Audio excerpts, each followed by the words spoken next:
Susilo Bambang Yudhoyono, Presiden ke-6 Republik Indonesia. Sosok yang di masa pensiunnya lebih banyak berbicara lewat kanvas lukisan dan lagu, kini terusik.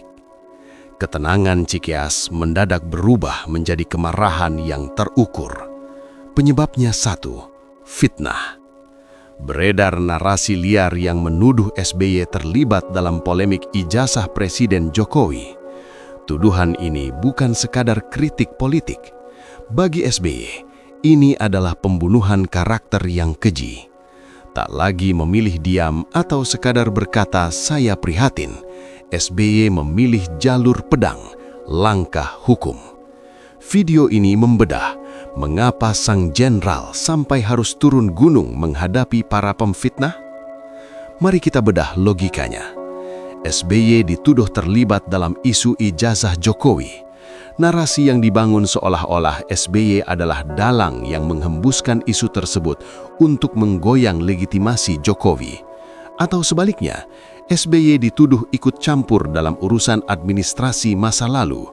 Keduanya adalah tuduhan yang absurd dan ahistoris.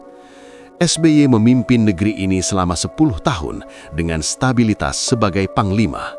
Menuduhnya bermain api dengan isu receh seperti ijazah palsu adalah penghinaan terhadap intelektualitasnya. Tim hukum SBY menyebut ini sebagai black campaign, serangan fajar di siang bolong yang bertujuan mendegradasi nama baik bapak bangsa. Siapa yang memproduksi skenario gila ini? Apakah ini murni suara sumbang netizen atau ada orkestrasi politik di belakangnya? Dalam politik, SBY dikenal sebagai ahli strategi. Ia penuh perhitungan. Keputusannya untuk menempuh jalur hukum adalah sinyal bahaya bagi para pemfitnah. Ini bukan sekadar gertak sambal. Ketika SBY menginstruksikan tim hukumnya bergerak, artinya ia memiliki bukti kuat bahwa tuduhan itu fitnah belaka. SBY ingin memberikan pelajaran bahwa kebebasan berpendapat tidak sama dengan kebebasan memfitnah. Ada garis demarkasi yang tegas antara kritik dan hoaks.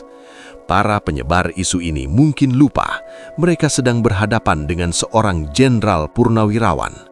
SBY tidak menggunakan kekerasan, tidak memobilisasi massa. Ia menggunakan instrumen paling beradab di negara demokrasi, hukum. Di balik kasus hukum ini, ada residu politik yang berbahaya, adu domba. Ada pihak-pihak yang sepertinya tidak nyaman melihat hubungan antar mantan presiden dan presiden petahana berjalan baik. Isu ijazah Jokowi yang diseret ke arah SBY adalah upaya membenturkan Cikeas dan Solo. Publik harus cerdas, jangan mau dijadikan kayu bakar dalam konflik elit yang diciptakan oleh para pendengung atau buzzers. SBY sudah mengambil sikap tegas menolak fitnah itu. Kini bola ada di tangan penegak hukum. Polisi harus bekerja cepat, transparan, dan tidak pandang bulu. Tangkap penyebar pertamanya, bukan hanya yang ikut-ikutan memviralkan. Langkah hukum SBY adalah alarm keras. Di era digital, jempolmu adalah harimaumu. Memfitnah mantan presiden dengan isu murahan tidak akan membuatmu terlihat kritis, tapi hanya akan mengantarmu ke kursi pesakitan. Mari berpolitik dengan akal sehat, bukan dengan fitnah yang menyesatkan.